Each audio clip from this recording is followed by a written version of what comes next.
everybody, this is Rachel. Thanks for clicking on my video.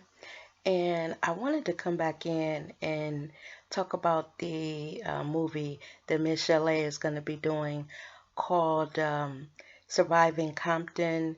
I think it's Dre, Suge, and Me. I think that's the name of the title. Well, in this movie, she's going to talk about her relationship with both of these men. But today I want to talk about the portion of the movie where she's going to show her relationship with Dre and, the alleged abuse that she says she suffered at his hands. Well, since the announcement of her movie, Dre has sent a cease and desist letter to her, and he's threatening to sue her and Sony Records if he's portrayed as an abuser in this movie. Now, when I first heard that, I was like, oh, whoa, you know, he is really upset about what could possibly be shown in this movie. Now, I thought two things. The first thing I thought is, if this is a part of Michel'le's life, and this is a biopic about her life, how does she leave that out? When you're sitting with someone and you're recounting what happened in your life and you're just telling the story, and if he's a part of it, again, how do you leave him out? I know it's going to look bad on Dre. He's denied that he ever put his hands on her. He said in his letter to Sony Records that there was never any reports of abuse by her to the police. He's saying that she never went to the hospital, and he's flatly denying it. Now, the second thing I thought about is what happens to Dre when this movie comes out and it shows that, he's an abuser. Now, the reason why I wanted to take a minute and pause and think about what could happen to him. You guys think about the movie What's Love Got to Do with It, where it's the story of Ike and Tina Turner. Prior to that movie coming out, no one in the public really had an idea that Tina Turner was being abused and how bad that abuse was. So once that movie came out and, it depicted everything that Tina says that happened, during that abuse, Ike's name was mud after that. I don't think that he could have got a job in the music industry if he begged them to let him play. It thoroughly messed up everything that he had going after him and Tina broke up. We even jokingly, if we know of a guy that's abusing a woman, we'll say, oh, he's an Ike Turner. It has become part of our joking when we're describing someone. So yes, Dre does have a lot to lose when this movie comes out and he's depicted as an abuser. But on the same token, if that's her story, if that's what she's saying happened during that relationship, does she have a right to tell her story? Now, he's saying that it happened so long ago and he doesn't know why she's doing this. But I don't understand that school of thought where she's to leave it out of the movie. I just don't get it. I would like to know what you guys think of this. When Michel'le does this movie, should she have found a way to leave out the abuse to protect Dre? Now, we all watch Michel'le on Hollywood Divas, and we know that Michel'le was suffering with a lot of stuff. And she talked about, a lot of things that had happened in her past. And she was trying to go to therapy to get rid of all that pain so she can live a normal life. And is this part of that therapy? Once she got into therapy and she was able to deal with it, and they're always coming to these celebrities asking them to do movies and stuff. Did she feel that she was strong enough to tell her story and get it out there, and this is cathartic for her? And now she's facing a lawsuit from Dre. So again, I would just like to know what other people think, because y'all, is weird, but I have mixed feelings about it, because when I think about what happened to Ike, his shutdown was big. When that movie came out, oh my God. And we sat and watched Tina Turner get her ass thoroughly whooped all through that movie by him. When it went off, you were like, this was happening to her.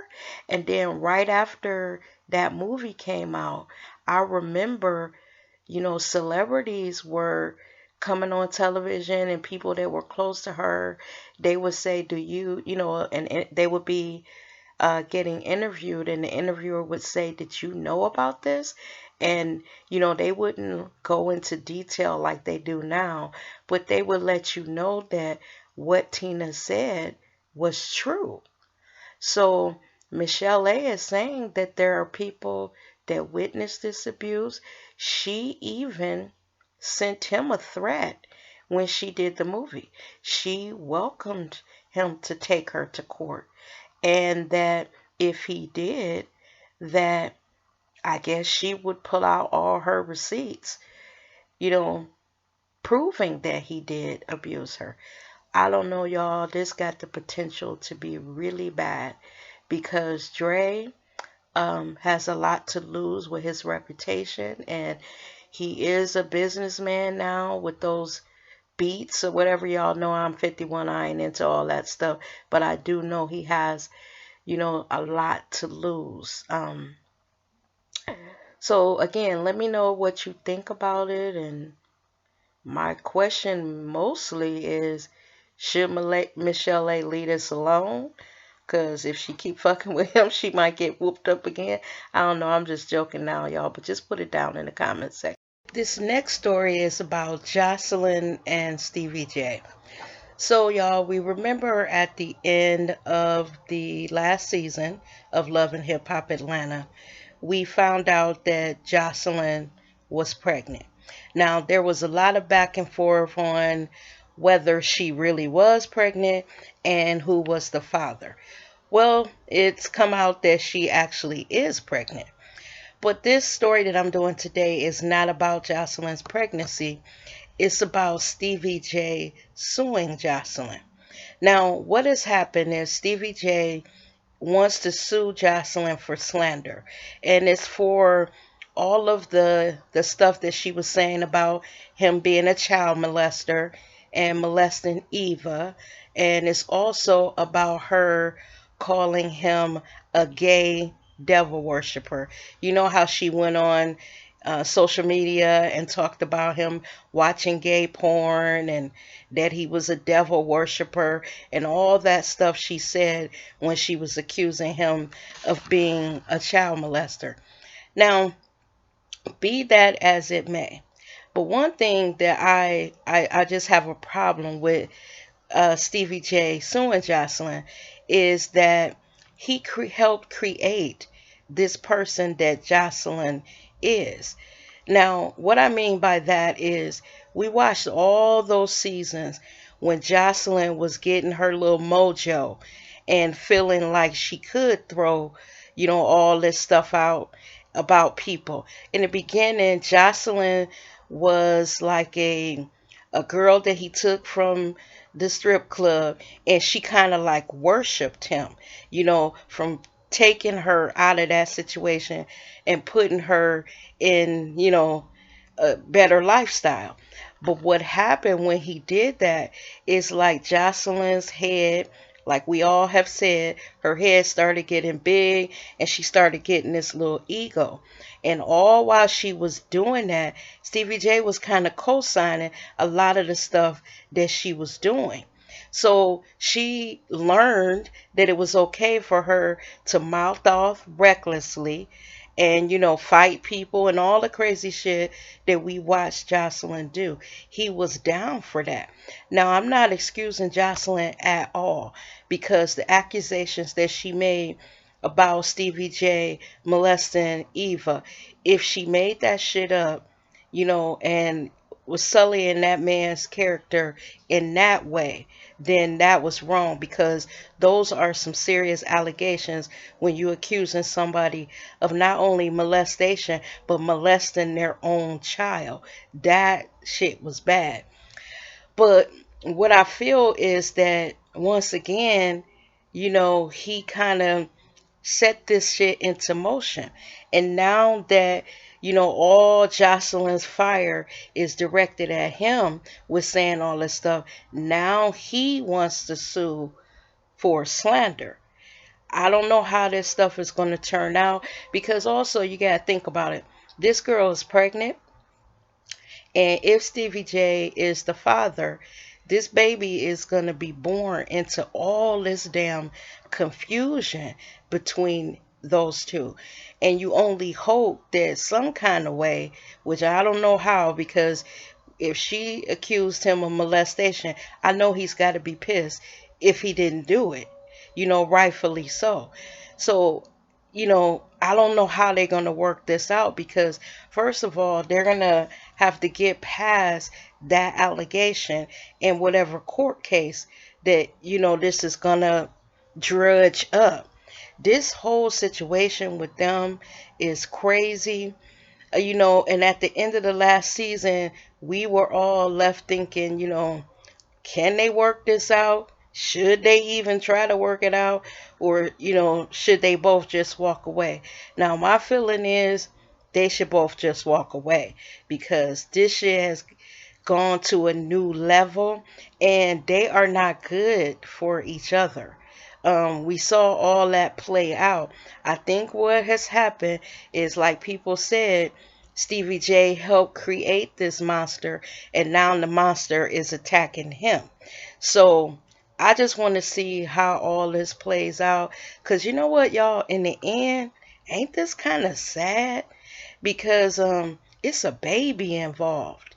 And when I look at this girl, even though she's can be a crazy broad, sometimes she looks gorgeous being pregnant. And you wonder, who does she have in her support system? Are they communicating? Is he part of her pregnancy? Is he doing anything, being there? And with that question, I say maybe not. Because if he doesn't think that this is his baby, I doubt very seriously if he's going to her prenatal appointments with her. And then with all the shit that she done threw at him, I'm pretty sure he's probably not going. Like I said, y'all, this is sad, and you hate to be like a spectator and what's going on between them, but you can't almost help it because of the shit that has happened, with these two people, all the crazy shit that they have done, and now it has come to this. Like I said, I'll be watching this because I'm curious to see when this baby is born. First of all, if it's his baby. And then secondly, to see if they can kind of come to some type of peace where they can co-parent this little baby. Y'all, this is just, it's kind of sad. It really is. Okay, y'all, the next one up is Karen KK King. Now, a few months back, she was in trouble for identity fraud. She had messed around and had a little setup at, I think it was Macy's, where she was using other people's credit cards to purchase, high-end purses. Now, this is allegedly because Karen said that she didn't do it. Now, she's back in trouble. And now she's in trouble for, not paying on a Maserati that she had purchased. Now, they said that Karen is 5 months behind, and she's so far behind that the the dealer that sold her the car was forced to take it to the courts. So now there's a warrant out for her arrest for this car. And apparently she's on the run. She's hiding the car. She's not responding to requests for payments. Y'all, this love and hip hop crew, these folk crazy. Every time you think you're done with them, the season is over and you're not going to hear about any one of them for a while, then something else pops up. And with Karen, she's a bit older. You would think that she would slow her roll and know that, if she keeps up with all this, her ass is going to be back in jail, because these people want their money. She bought this Maserati, they say, back in 2014, and she's missing payments. And you would think with the money that she probably was paid for being on Love and Hip Hop Atlanta that she would pay her bills, but evidently for some reason she doesn't think that she needs to. So when they catch up with her ass, they're going to take her car, and she might end up in jail because she has a lot on her plate.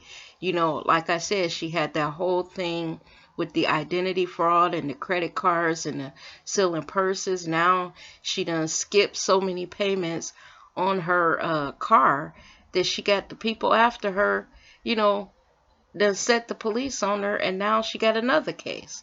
These folk crazy, y'all. They crazy. Okay, y'all, this last story up is a sad one. I don't know if you guys remember Tommy from Martin's show. Well, a report came out that Tommy had a stomach aneurysm and that he is in critical condition. Now, I read a couple stories about this, and one of the stories is saying that he is not expected to make it through the day, and that he's on life support, and it doesn't look good for Tommy. Now another story said he's hanging in there, but Anthony Anderson had posted on social media that he actually died, and the wife came back and said no, he's still alive, he's fighting, but this doesn't look good for Tommy, y'all. Now, y'all all remember how on the Martin show, that whole crew with Pam and all of them, they made us laugh. And even now, I still watch some of those shows, from Martin, because they're still funny. So I just wish Tommy, all the luck, and I pray for him. But this sounds really bad. It sounds like he's having problems with his kidneys due to that stomach aneurysm. So he is in critical condition, and he looks like he needs our prayers. Y'all, I hope Tommy makes it through. It's just sad to think of those people that we kind of grew up watching, and he's battling this right now. My heart goes out to him and his family, and I just hope he pulls through this. When you think about it, it's really sad. And with that, y'all, I didn't want to end this on a bad note, but I saw that story and I wanted to include it so we could all pray for Tommy. But with that, y'all, have a good day, and as always, thanks for watching my video. You take care now. Bye-bye.